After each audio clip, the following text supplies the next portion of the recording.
Muhammad Ataul Gani Osmani, also known as Bangabir, was a Bengali four-star general who was Commander-in-Chief of the Mukti Bahini during the 1971 Bangladesh Liberation War. Osmani's career spanned 5 decades, beginning with service in the British Indian Army in 1939.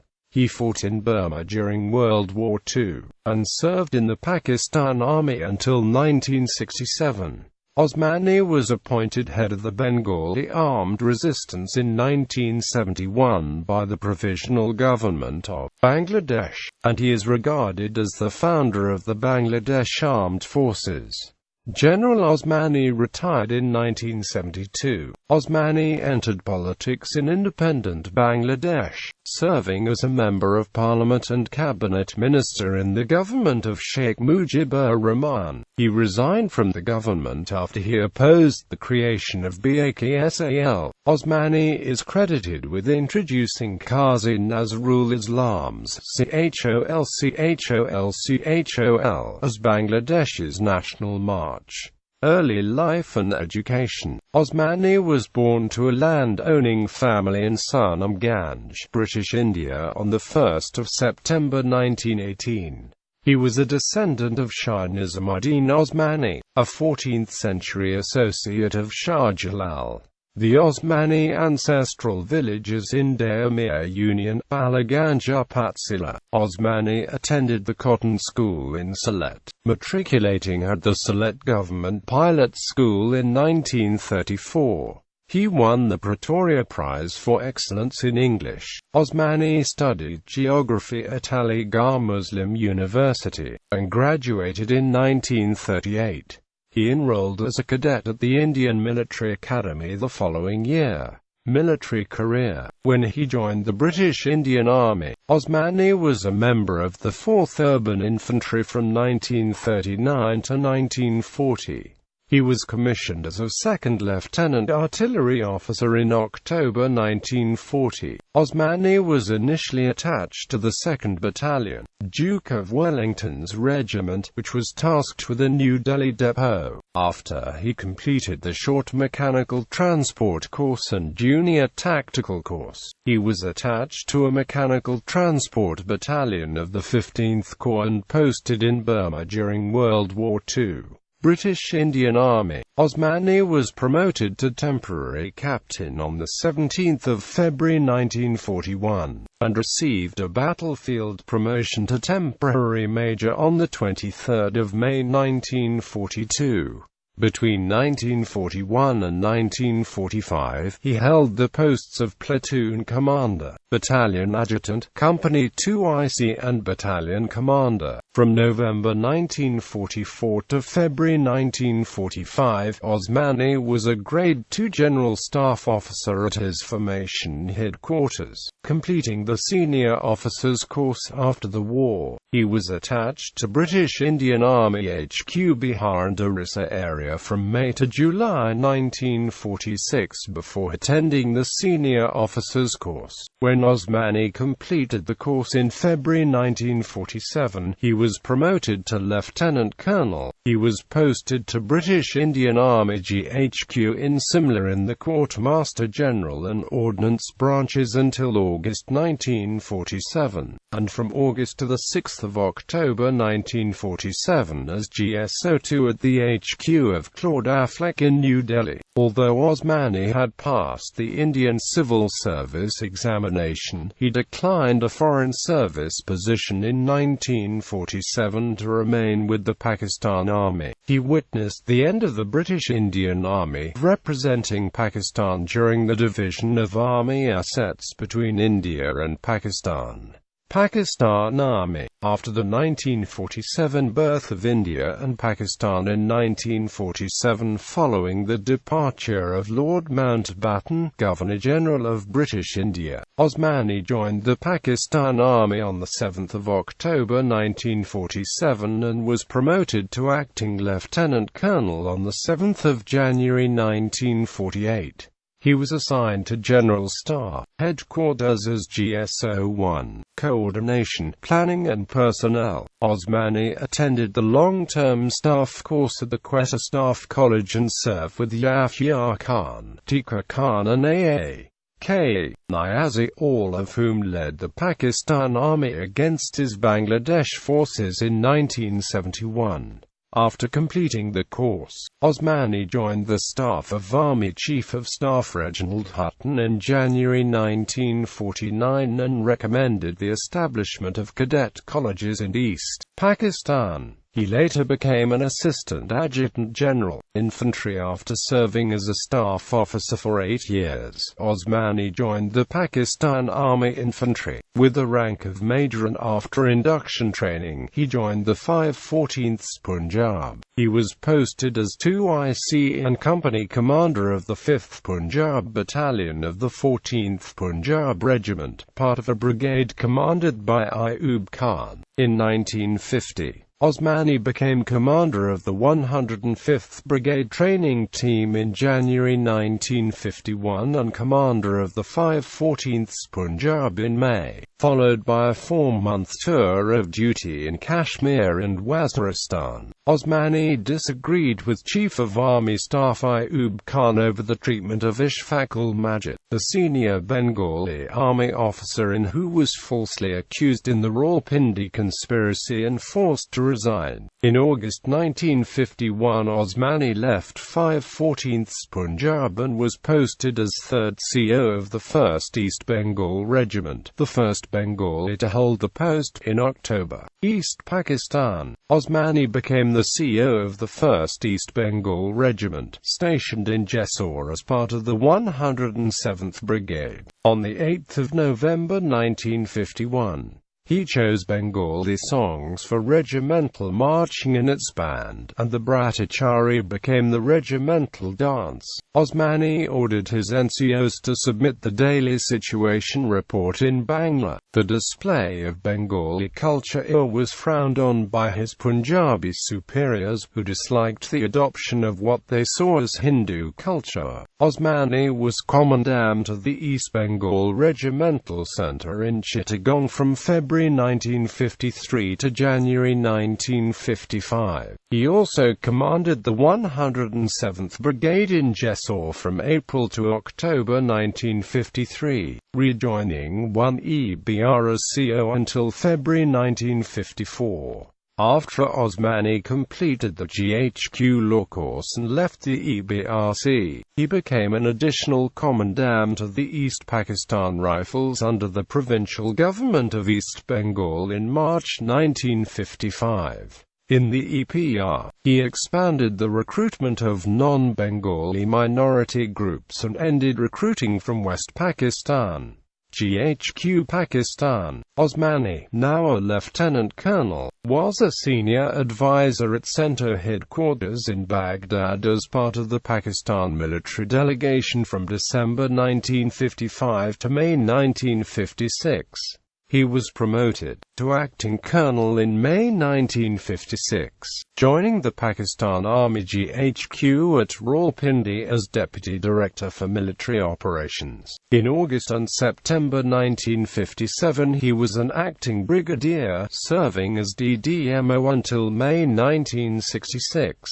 Osmani received the permanent rank of colonel in 1961, and received advanced modern weapons training in the United States 3 years later. He served under Gul Hassan Khan in 1964, and Khan felt that Osmani was being passed over for promotion. Khan allowed him to focus on the Bengal regiments. By 1958 Osmani was Deputy Director of the General Staff and then Deputy Director of Military Operations under Yahya Khan, a position he held until his retirement 8 years later. Although he reached the rank of colonel in the first decade of his career, during the next decade he did not receive a promotion. During Osmani's tenure as DDMO in the General Staff Branch, he was a Pakistan Army advisor at CENTO, SEATO and Air Defence Committee of Pakistan meetings.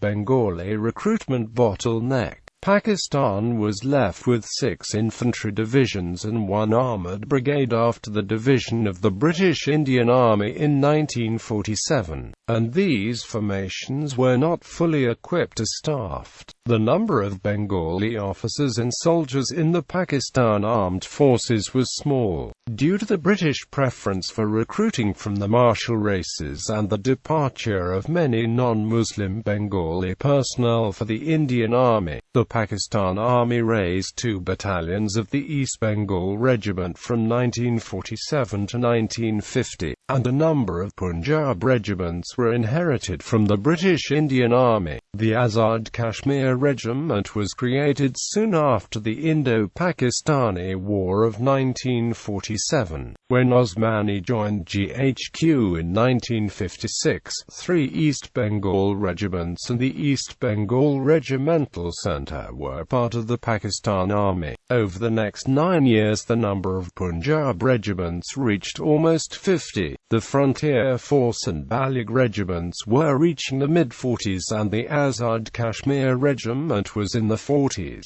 6 East Bengal regiments were created during this period. Many senior army officers still believed in the martial race theory, and considered Bengalis to poor military material. Bengali recruits, generally smaller in stature than West Pakistanis, often failed to meet the minimum physical requirements. Many Pakistani officers favored mixed regiments over Bengali ones, and some officers felt that increasing the number of Bengali formations threatened the army's unity.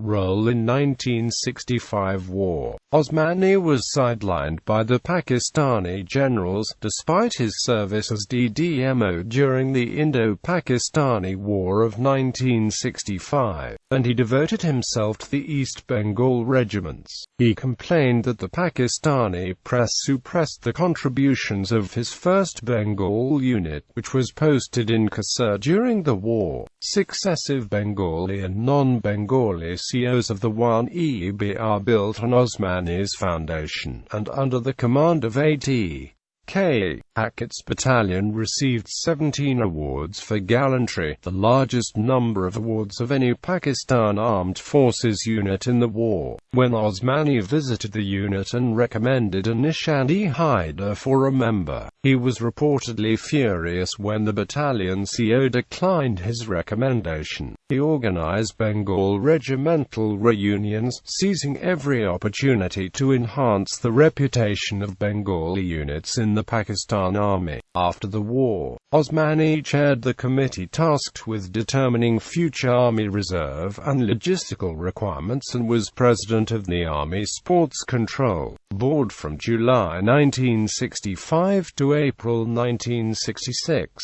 On the 16th of May 1966, he went on leave prior to retirement. Osmani's successor as DDMO was Rao Farman Ali, who played a controversial role in 1971 Bangladesh. Ali was reportedly horrified at Osmani's treatment by the army. His office was run down. Osmani was kept out of the loop and office employees treated him with disdain. According to Ali, Osmani was not promoted because he was Bengali and deemed untrustworthy by the High Command. Retirement and continued influence. Osmani retired from the Pakistan Armed Forces on the 16th of February 1967. Although he had failed to increase the number of Bengal regiments, the Pakistani High Command put the existing regiments through a battery of exercises in West Pakistan to test their adaptability and combat readiness. The evaluator of the exercises said the Bengali units performed well, the pride in representing East Pakistan a component of the success, and opposed the replacement with mixed regiments. The Pakistani High Command did not increase the number of Bengali units until 1969, when the number of Bengal regiments were increased to 10 and all new units were ordered to ensure a minimum 25% 10% annual Bengali representation among the recruits. Osmani, known as Papa Tiger, was revered by the Bengali troops because of his efforts on the behalf. Although he was not the senior Bengali officer and did not reach the highest Bengali rank in the Pakistani army, Osmani, Waziuddin and M.H. Mazumdar were patrons of the Bengali troops. Political activity. Osmani was not directly involved in the Agartala conspiracy case. Those involved sought his opinion through Kandka Nazmul Huda, and Osmani recommended a political solution for the discrimination faced by Bengalis in Pakistan. He had been questioned in 1958, before the trials began, on issues related to the case. Awami League candidate. After his retirement, Osmani entered East Pakistani politics, joining Sheikh Mujibur Rahman's All-Pakistan Awami Muslim League in 1970. As an Awami League candidate, he was elected to the National Assembly from the Balaganj-Fenchurganj Upazila area of Sylhet. Osmani did not serve as a Pakistani MNA, because after the beginning of the Bangladesh War of Independence he joined its Provisional Government, Bangladesh Liberation War. Osmani and Ishfaqul Majid formed part of the military advisory team for the Awami League leadership in 1971. As the political crisis deepened in March, many Bengali officers of the Pakistan Armed Forces looked to Bengali politicians for guidance, and Osmani coordinated the clandestine meetings. Bengali military officers, alarmed by the build-up of Pakistani forces and concerned about their own safety, maintained contact with Rahman. Some maintained contact with Awami League leaders through Osmani, who reportedly agreed to coordinate the activities of Bengali units. Towing the party line, he advised the officers against rash actions. Operation Searchlight. Before the crackdown, the student and youth wings of the Awami League set up training camps and trained volunteers with Bengali helpers and student cadets. Although the League leadership refrained from declaring independence before the 7th of March 1971, Bengali ex-servicemen held rallies supporting independence. Officers and troops kept abreast of the political situation in East Pakistan, which was becoming uncertain and confrontational. Majid and Osmani reportedly designed a military plan of action, captured the Dhaka airport and Chittagong seaport, sealing off the province. The EPR and police would capture Dhaka aided by Awami League volunteers, and cantonments would be neutralized by Bengali soldiers. Bengali officers advised sabotaging the fuel dumps at Narayanganj and Chittagong to ground Pakistani air power and cripple armed force mobility. The Awami League leadership, attempting a political solution, did not endorse action or preparation for conflict by Bengali soldiers before the crackdown. Warnings by Bengali officers that the Pakistan army was preparing to strike were ignored, and junior Bengali officers were told by their superiors to be prudent and avoid political issues. The Pakistan army caught the Bengali political leadership and soldiers by surprise. Resistance to Operation Searchlight was spontaneous and disorganized, and nearly all the Awami League leadership fled to Calcutta. Bengali soldiers were largely unaware of the larger situation. Many units performed routine duties as late as the 31st of March, rebelling only under Pakistani attack.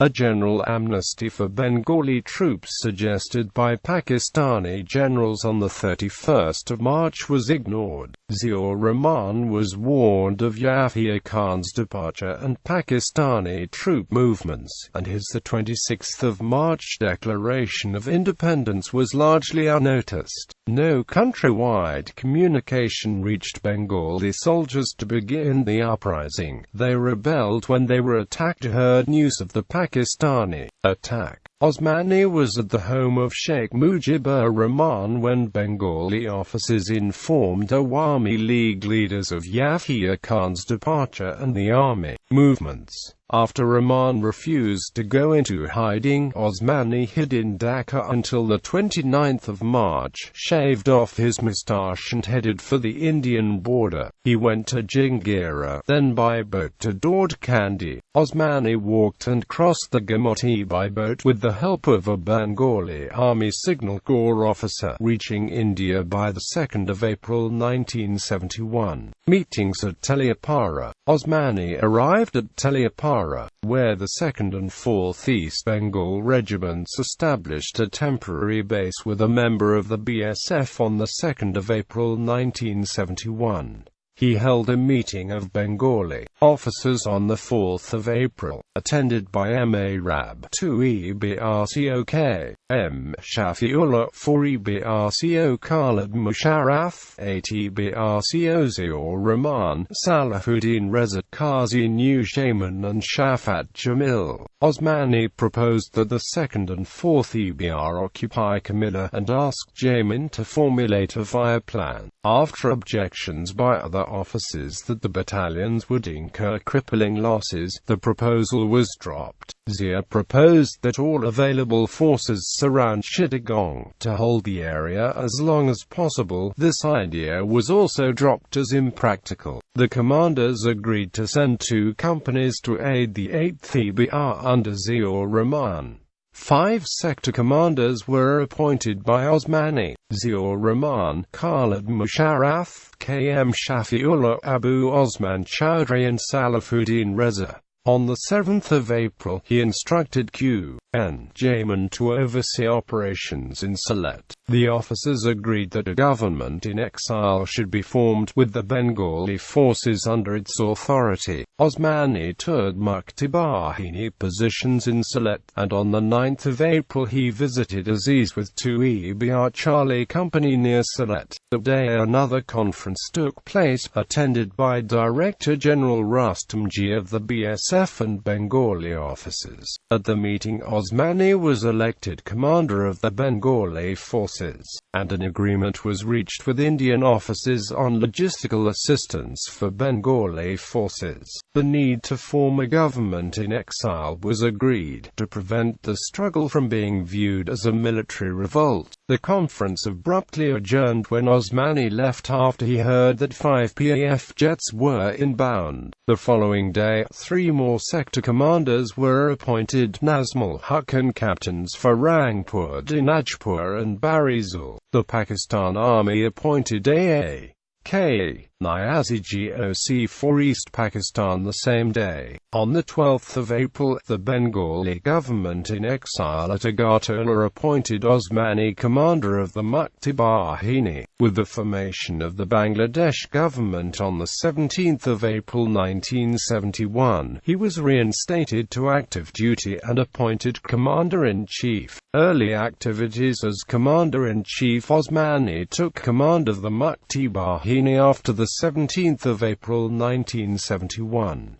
Since the Bengali forces were geographically isolated and lacked command staffs and a communications network, real-time command of the formations was impossible. Osmani allowed the sector commanders to fight as they saw fit, while he toured the sectors and met with Indian officials in New Delhi and Kolkata concerning weapons and communications. Although India was unable to offer material aid, it helped design Mukti Bahini structure and expressed the possibility of future Indian intervention. The Bengalis put up an unexpectedly stiff resistance, derailing the initial Pakistani estimate of pacifying East Pakistan by the 10th of April. Their initial success was unsustainable, and they began experiencing a lack of trained men, officers, coordination, a central command structure and supplies, although most of the country was still free of Pakistani control. The Pakistani Army airlifted its 9th and 16th Infantry Divisions to Bangladesh by 10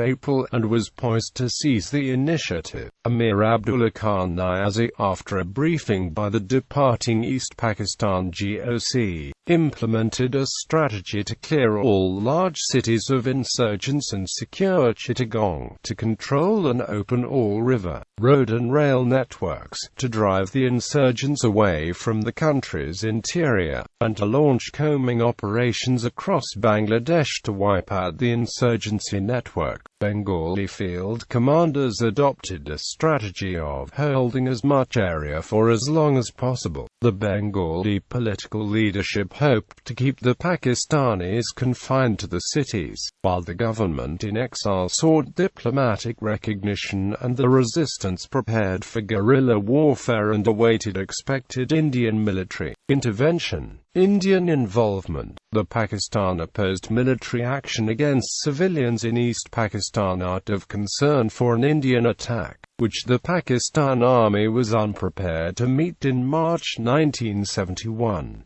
After the crackdown, Tajuddin Ahmed met with Indian Prime Minister Indira Gandhi on 3 April and requested additional aid. By that time, the Indian government had opened the East Pakistan border and the BSF was offering limited aid to the Bengali resistance. The issue of direct military intervention was discussed by the Indian military and political leadership in April 1971. The case for intervention was based on the fact that until 10 April, most of Bangladesh was outside Pakistani control. Troops were confined to a few cities and faced stiff resistance. The Eastern Indian naval contingent was stronger than Pakistan's and could have blockaded Bangladesh. Pakistani forces, flying in reinforcements from West Pakistan from 26 March to 2 May, depended on supply depots in Dhaka, Chittagong and Narayanganj for fuel and ammunition. Several questions existed: the Indian Army's adequacy and suitability, logistics, the possibility of a war lasting into monsoon season, and India's international appearance as an aggressor. Although some of the Bengali leadership and Indian officers expected prompt Indian military intervention, Sam Manekshaw explained to the Indian cabinet that the Army's Eastern Command would not be ready until 15 November at the earliest. The Indian government shows involvement over intervention. Eastern Command took over East Pakistan operations on 29 April, and on 15 May it launched Operation Jackpot to arm, train, equip, supply and advise the Mukti Bahini. An Indian diplomat told Osmani that an expectation of Indian armed intervention in April was unrealistic. Rebuilding the Mukti Bahini from April to June. Osmani toured a number of areas to boost morale and gather information, meeting with his Indian counterparts and setting up the Bangladeshi command structure. The Indian Army launched Operation Jackpot. By mid-June, Bengali soldiers were driven into India, developing the infrastructure for a sustained, coordinated guerrilla campaign. Although the Bengali High Command had begun to rebuild and redeploy Mukti Bahini units since mid-May, in June and July, Mukti Bahini activity slacked off and the insurgency weakened. Running the war was difficult because of the shortage of trained officers in the Bengali forces. From 17,000 active duty Bengali soldiers who faced Pakistan on 25 March 1971, about 4,000 were taken prisoner. A sector coordinators conference, chaired by Prime Minister Tajuddin Ahmed, was held at the headquarters of the government in exile from 10 to 15 July. Osmani was absent from the first day of the conference, since he had resigned as commander-in-chief the previous day. A group of Bengali officers had discussed the creation of a war council headed by Ziaur Rahman with the sector commanders as members, and Osmani was expected to be the defense minister. The plan, presented by Q.N. Zaman and supported by Ziaur Rahman, was for a separate operational wing to run the war and lessen the burden on Osmani. Osmani, possibly misinterpreting its intent, resigned but returned to his post the following day. At the conference, the operational area, strength, command structure and role of the Mukti Bahini were defined. Osmani remained Commander-in-Chief with M.A. Rab Chief of Staff and E.K. Kandka Deputy Chief of Staff. Bangladesh was divided into 11 combat sectors, with commanders selected for each. Of the 11 proposed sectors, 8 were organized and active by July, with sectors 5 and 11 becoming active in August. Sector 10 was never activated, and it was incorporated into Sector 1. The Mukti Bahini was divided into regular forces and freedom fighters. The regular forces consisted of defecting Bengali soldiers and retired Pakistan Army and EPR personnel. They were organized into 3 battalions, later known as Z.K.N.S. Force. The shortage of trained regular troops meant that most of the forces were former EPR troops and new recruits. Trained Army, EPR and police personnel were formed into sector troops, lightly armed conventional units commanded by army officers. The freedom fighters were primarily deployed within Bangladesh.